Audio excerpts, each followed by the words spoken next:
नमस्कार दोस्तों। आज हम खिलजी वंश की बात करते हैं, इंडियन हिस्ट्री को लेकर चल रहे हैं। तो दोस्तों आज जो बात करेंगे हम लोग खिलजी वंश की चलेंगे। ये जो खिलजी वंश है ये दिल्ली सल्तनत का पार्ट है। जो दिल्ली सल्तनत है उसी का पार्ट है ये।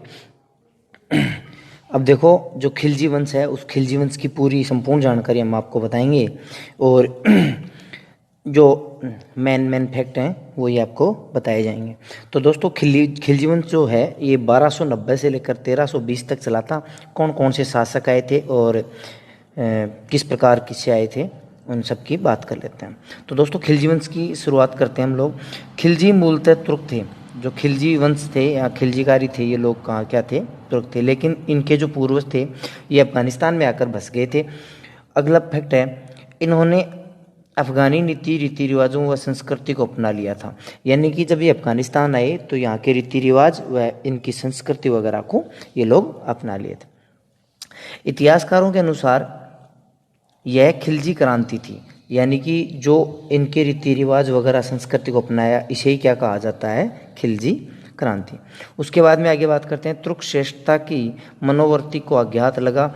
और अगला फैक्ट है खिलजी शासकों ने साम्राज्यवादी नीति को अपनाया। वेरी मोस्ट इंपॉर्टेंट क्वेश्चन दोस्तों, प्रश्न पूछा जाएगा। दिल्ली सल्तनत में वह वंश जिसने साम्राज्यवादी नीति को अपनाया था। आगे हम लोग बात कर लेते हैं, साम्राज्यवादी नीति को अपना लिया। उसके बाद में आता है खिलजी शासकों ने धर्म को राजनीति से पृथक किया। यानी कि राजनीति व धर्म को दोनों को अलग अलग कर दिया कि राजनीति अपनी जगह और अपना धर्म अपनी जगह। और सांस्कृतिक योगदान भी दिया, यानी कि जितनी भी संस्कृतियाँ हैं उसमें काफ़ी योगदान दिया।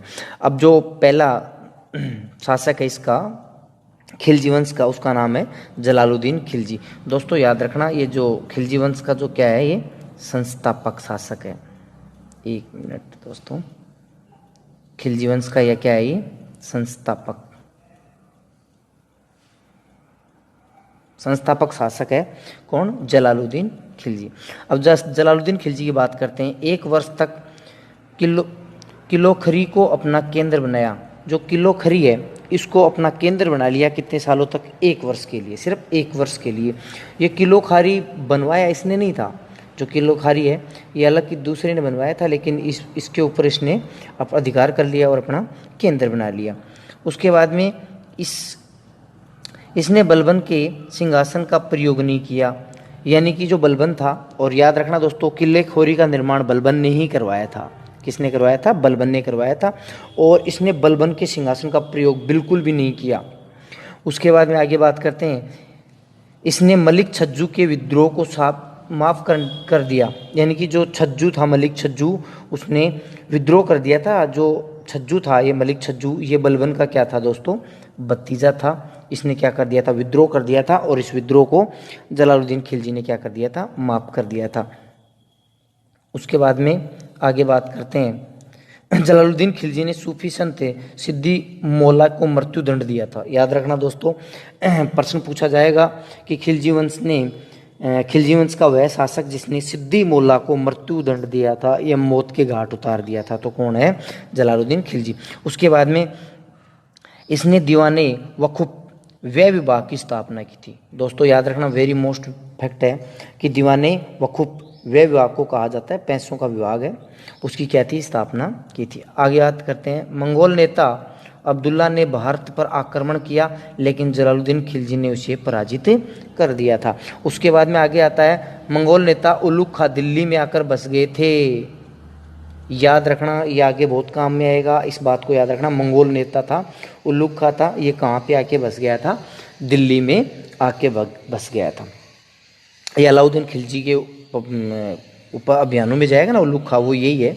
आगे बात करेंगे उसकी। इन्हीं नवीन मुसलमान कहा जाता है। दोस्तों जो उलुग खां थे, और ये उलुग खां जो दिल्ली आकर बस गए थे मंगोलपुरी में। दिल्ली में कौन सी जगह बस गए थे दोस्तों? मंगोलपुरी में आके बस गए थे। और ये जो मंगोलपुरी है ये इनको आने के बाद में ही मंगोलपुरी मतलब कहलाया था, और ये कहलाए थे आगे चल के नवीन मुसलमान। आगे प्रश्न बनता है, दिल्ली के ठग एवं चोरों को दावत दी। यानी कि दिल्ली में जितने भी ठग थे, चोर थे, सबको दावत दी, खाना खिलाया और दिल्ली से बाहर भेज दिया। उसके बाद में बात आती है एक के याद रखना दोस्तों, मैं एक के लिखता हूँ, अलाउद्दीन खिलजी को। अलाउद्दीन खिलजी को, अलाउद्दीन खिलजी ने दक्षिण भारत में देवगिरी पर आक्रमण कर दिया। अलाउद्दीन खिलजी ने कहाँ आक्रमण कर दिया? देवगिरी पर आक्रमण कर दिया। और एक के ने ही किसकी हत्या कर दी थी? जलालुद्दीन खिलजी की। दोस्तों याद रखना, अलाउद्दीन का और जलालुद्दीन खिलजी का रिश्ता बता देता हूँ। ये जो अलाउद्दीन है एक के, और ये है जलालुद्दीन। दोस्तों याद रखना, ये अलाउद्दीन का लगता था चाचा। याद रखना, चाचा भतीजा थे दोनों। और याद रखना दोस्तों, और ये ससुर भी लगता था, ससुर दामाद भी थे दोनों। इसकी बेटी से शादी कर ली थी अलाउद्दीन खिलजी ने। ठीक है दोस्तों, आगे बात करेंगे। अब जो अगला शासक है उसका नाम है अलाउद्दीन खिलजी। ये अलाउद्दीन खिलजी की बात करते हैं। 1296 से लेकर 1316 तक चला था। बचपन का नाम था इसका अली गुरशाप। याद रखना दोस्तों, कई बार ही प्रश्न पूछ लेता है कि अलाउद्दीन खिलजी का वास्तविक नाम या बचपन का नाम क्या था? अली गुरशाप नाम था। पालन पोषण किसने किया था? जलालुद्दीन खिलजी ने किया था, जो इसका क्या था लगता था? चाचा लगता था। और कड़ा में दोस्तों, ये कड़ा नाम आ गया ना, कड़ा, और इसी कड़ा में इसकी हत्या कर दी थी अपने चाचा की। यह कड़ा व मलिकपुर का क्या था? सूबेदार था। दोस्तों जब ये जलालुद्दीन खिलजी शासक था उस समय ये कड़ा व मलिकपुर का क्या था? सूबेदार नियुक्त किया गया था। अलाउद्दीन खिलजी को इसने, जलालुद्दीन खिलजी ने नियुक्त किया था, और इसी कड़ा में इसकी हत्या कर दी थी अपने चाचा की। उसके बाद में आगे आता है फैक्ट, दिल्ली प्रवेश के समय इसने जनता में धन बांटा। मतलब जब ये शासक बना आते ही जनता में अपार धन बांटने लग गया, और जनता भी सोचने लग गई कि भाई शासक तो अच्छा है। फिर उसके बाद दोस्तों आगे देखो क्या करता है। इसके दो ही सपने थे, मतलब दो सपने थे। एक तो विश्व विजेता बनना चाहता था दोस्तों, और एक अपना खुद का एक नया धर्म चलाना चाहता था। उसके बाद में आगे देखेंगे, काजी मुंशी सुदीन के साथ उसका संवाद काफ़ी प्रसिद्ध था। यानी कि अलाउद्दीन खिलजी का और मुंशीन का, ये इन दोनों का क्या काफ़ी क्या था? संवाद था, मतलब प्रसिद्ध हो गए थे दोनों। इसके कुछ विद्रोह हुए थे।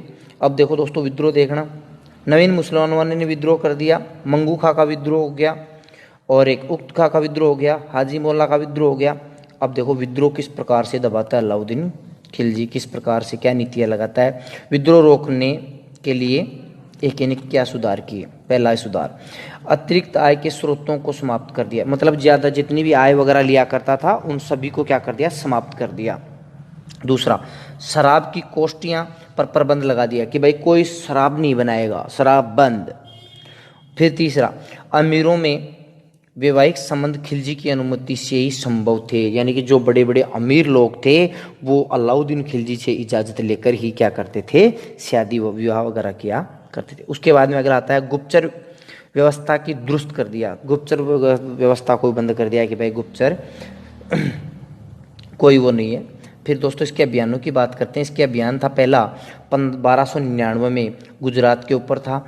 यहाँ का शासक था करण बघेल, और करण बघेल पराजित हुआ था। इस याद रखना दोस्तों, 1599 का जो अभियान था इसमें करण बघेल पराजित हुआ था। और करण बघेल व देवल रानी इसकी पुत्री थी, देवगिरी चले गए थे। यहाँ से देवगिरी जो दक्षिणी भारत की एक संपूर्ण क्षेत्र है, बड़ा दक्षिणी भारत का ये देवगिरी, यहीं से कोहिनूर का हीरा वगैरह आता है, वो आगे बात कर लेते हैं।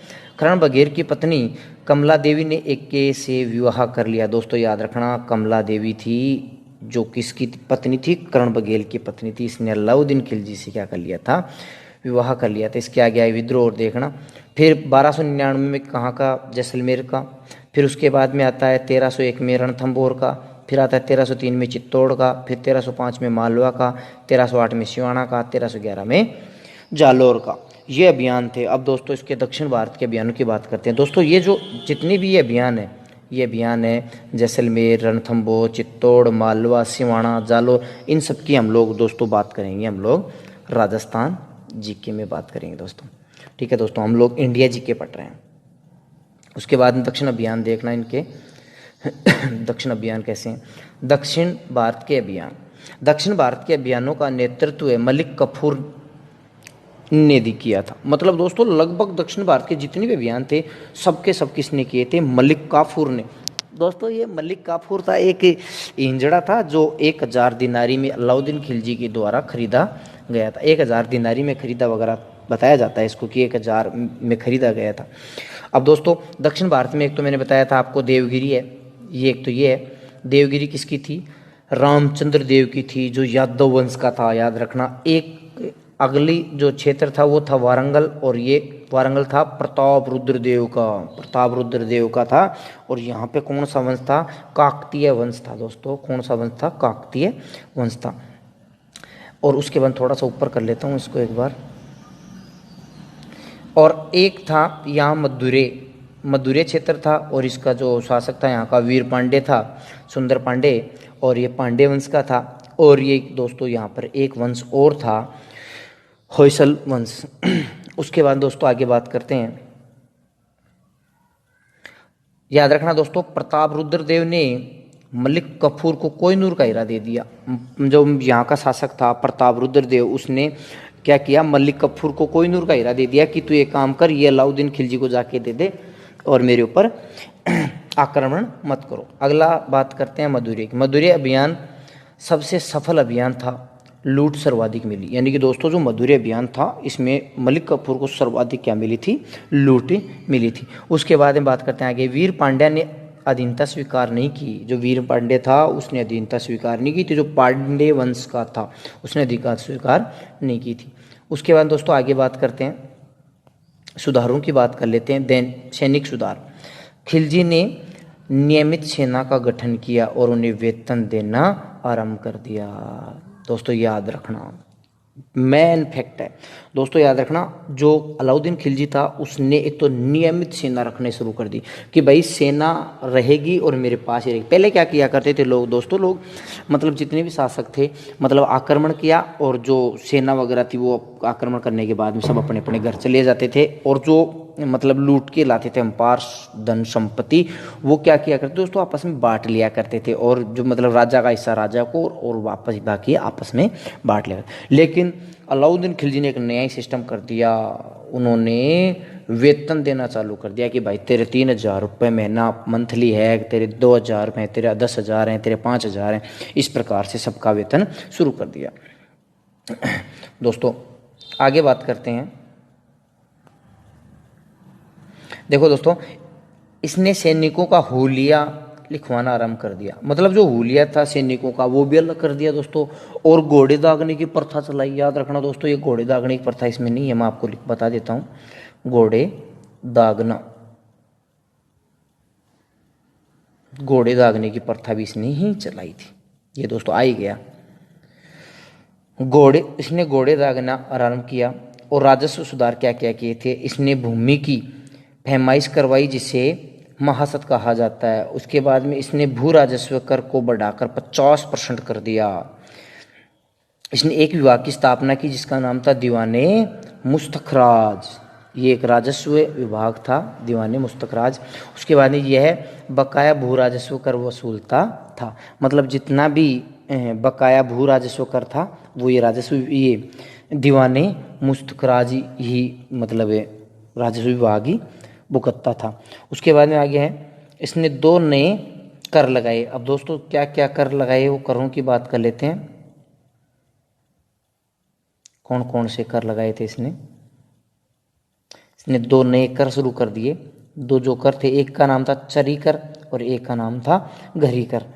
2 याद रखना दोस्तों, चरी और दूसरा है घरी, चरी और घरी। ठीक है दोस्तों। उसके बाद में बाजार सुधार। देखो दोस्तों क्या क्या किए बाजार सुधार। पहला है वस्तुओं के दाम नियंत्रण किए गए। यानी कि जितनी भी वस्तुएं थी उनके सबके दाम नियंत्रण कर दिए कि भाई 8 रुपए की चीज़ तो 8 रुपए में बेचना, ध्यान रखना। और मतलब गुप्तचर चल लगा दिए कि भाई कोई ज़्यादा पैसों में बेच रहा है तो उसको पकड़ के मेरे पास लेकर आओ। उसके बाद में सभी व्यापारियों को बदायूं द्वारा के पास में स्थगित कर दिया। जो बदायूं क्षेत्र था वहाँ स्थापित कर दिया गया। बाजार को 3 भागों में विभाजित कर दिया गया। पहला है सराय उबल, दूसरा है मंडी, तीसरा है जानवरों का बाजार। चेंज कर दिए दोस्तों इसने। आगे बात करते हैं। अगला फैक्ट है, बाजार सुधार हेतु विभाग की स्थापना की गई। दीवाने रियासत, यह व्यापारियों का पंजीकरण करता था। जो दीवाने रियासत था ये व्यापारियों का क्या किया करता था, पंजीकरण किया करता था। आगे फैक्ट आता है कि शहनाई मंडी ये पुलिस अधिकारी क्षेत्र था। और छठा है ब्रीद मुनियान, ये था गुप्तचर विभाग। ब्रीद मुनियान था गुप्तचर विभाग। आगे अगला फैक्ट आता है, परवाना नवीस, यह महंगी वस्तुएं खरीदने का लाइसेंस देता था। जितनी भी महंगी वस्तुएं थी उनका खरीदने का क्या दिया करता दोस्तों, लाइसेंस दिया करता था। आगे बात करते हैं दोस्तों, देखो अमीर खुसरो कौन था दोस्तों, खजाइन उल हुफ्तू है। फिर था जियाउद्दीन बरनी, तारीख फिरोज शाही, मतलब कि इन्होंने क्या क्या क्या लिखा था वो सब बता रहा हूँ आपको। उसके बाद में अगला आता है इब्न बतूता, रहला, अबू उबर इस्मानी इसामी, ये था फुतुल उस सलातीन। आगे बात करते हैं दोस्तों चार खान। दोस्तों देखो चार खान देखना, पहला था जफर खान, नुसरत खान, जफर खान, नुसरत खान, उल्लुग खान और अलप खान। दोस्तों मैंने उल्लुग खां के बारे में आपको बताया था, वो नए मंगोल मुसलमानी दिल्ली में मंगोलपुरी में आके बस गया था, वो ये उल्लुग खां है। मंगोलों से लड़ता हुआ मारा गया था दोस्तों। और नुसरत खान आपको पता है रणथंभौर राजस्थान में अभियान में मारा गया था 1301 में। किसके विरुद्ध लड़ता हुआ, क्या नाम था दोस्तों उसका, रणथंभौर का शासक था राणा हमीर देव। आगे बात करते हैं अन्य सेनापति। अन्य सेनापतियों में दोस्तों एक आता है गाजी मलिक, इन्होंने मंगोलों को कई बार पराजित किया। जो मंगोल थे उन्होंने, गाजी मलिक ने कई बार उनको पराजित किया। मलिक काफूर था, गुजरात का एक हिंदू था दोस्तों, याद रखना। और ये क्या था, किन्नर था। मैंने आपको बताया था किस में खरीदा था, 1000 दिनार में खरीदा था। ठीक है दोस्तों, इसके बारे में एक दो फैक्ट और बता देता हूँ। किन्नर था। गुजरात अभियान के समय नुसरत खान ने इसे मड़ोच बंदरगाह से 1000 दिनारी में खरीदा, इसलिए इसे 1000 दिनारी कहा जाता है। आगे आता है मलिक काफूर के कहने पर अलाउद्दीन खिलजी ने अपने पुत्र खिजर खां व सादी खां की हत्या करवा दी थी एवं मुबारक खिलजी को जेल में डाल दिया था। आगे सर्वाधिक मंगोल आक्रमण अलाउद्दीन खिलजी के समय हुए दोस्तों, very very most, second grade में प्रश्न पूछा हुआ है दोस्तों ये। आगे बात करते हैं, अगला जो शासक आता है उसका नाम है सियाबुद्दीन उमर। ये शासक बना था 1316 में। इसका संरक्षक मलिक काफूर स्वयं खुद था, जो 1000 दिनारी वाला हिंजड़ा था। इसने धोखा भी कर लिया था मलिक काफूर ने इसके साथ। आगे बात करते हैं, मुबारक खिलजी ने मलिक काफूर की हत्या करवा दी थी। जो मुबारक खिलजी था ये अगला शासक, इसने इसकी हत्या करवा दी थी क्योंकि ये षड्यंत्र खेल रहा था खिलजी वंश के विरुद्ध बाद में आगे चलकर। अब आता है दोस्तों मुबारक खिलजी। मुबारक खिलजी 1316 से लेकर 1320 तक था दोस्तों। ये एक शराबी था। इसने स्वयं को खलीफा घोषित कर दिया, अपने आप को दोस्तों भगवान ही समझने लग गया ये तो। और इसने निजामुद्दीन औलिया को के अभिवादन को अस्वीकार कर दिया। ये महिलाओं के कपड़े पहनता था दोस्तों, याद रखना। उसके बाद में आता है खुसरो ने इसकी हत्या कर दी थी। खुसरो ने इसकी हत्या कर दी थी दोस्तों। ये महिलाओं के कपड़े वगैरह पहना करता था, ये बहुत ही बढ़िया फैक्ट है। अगला शासक आता है दोस्तों, इसी के कुछ दिनों बाद में शासक आता है, 1320 में हुआ था। 1320 में ये एक भारतीय मुसलमान था दोस्तों, याद रखना। ये कौन था, भारतीय मुसलमान था। इसने स्वयं को पैगंबर का सेनापति घोषित कर दिया कि मैं तो पैगंबर हूँ दोस्तों। आगे इसके बाद में अगला फैक्ट आता है, इसके विरोधियों ने इस्लाम खतरे में है के नारे लगाए। जब दोस्तों ये शासक बना, इसके जो मतलब सेना में, इसकी सेना मतलब जनता वगैरह थी, वो सब नारे लगने लगे, इस्लाम खतरे में पड़ गया, इस्लाम खतरे में पड़ गया। उसके बाद में आता है, इसने सूफी संत निजामुद्दीन औलिया को 5 लाख टके भेंट दिए थे दोस्तों, याद रखना, वेरी मोस्ट। किसने निजामुद्दीन औलिया को 5 लाख टके भेंट दिए थे? खुसरो शाह। अगला आता है, गाजी मलिक ने तुर्कों को सहायता से इसकी हत्या कर दी। जो गाजी मलिक था तुर्कों की सहायता ली और इसकी इसको ठिकाने लगा दिया। दोस्तों यहीं तक बात करते हैं, आगे अगला सगा तुगलक वंश आ जाएगा। तो दोस्तों यहाँ कुछ और बता दें तो आपको, अगर दोस्तों अभी आप तक आपने अपना चैनल सब्सक्राइब नहीं किया तो सब्सक्राइब कर दे दोस्तों। अगर आपको वीडियो पसंद है तो दोस्तों लाइक करें। ठीक है दोस्तों, धन्यवाद दोस्तों।